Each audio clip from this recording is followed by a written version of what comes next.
আসসালামু আলাইকুম। প্রিয় ভাই ও বোনেরা, সবাই দেখতে থাকেন আমি কিভাবে করলা ভাজির রেসিপি দেখানোর জন্য চেষ্টা করতেছি। প্রথমে কড়াইয়ের মধ্যে তেল গরম করে পেঁয়াজ দিলাম। এখন পেঁয়াজটা হালকা লাল হওয়ার পরে হলুদ দিয়ে দিলাম। দেওয়ার পরে লবণ দিব পরিমাণ মতন। দেওয়ার পরে লাড়াচাড়া করে তারপরে দিব এখন করলা আর আলু।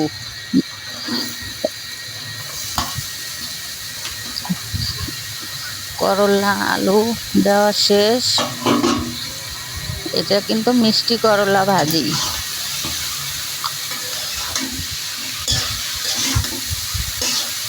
তারপরে করলাটা প্রথমে কেটেছি, কাটার পরে লবণ দিয়ে 5 মিনিট ভিজিয়ে রেখেছিলাম।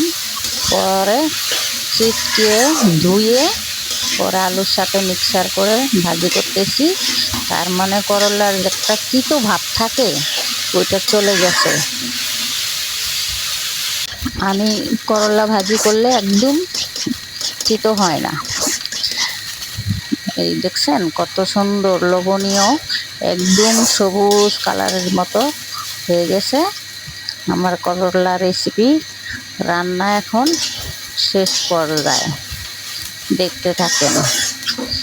অনেক ভাই ও বোনেরা দেখতে চেয়েছিলেন, তার জন্য আপনাদের সামনে নিয়ে আসলাম করলা ভাজি।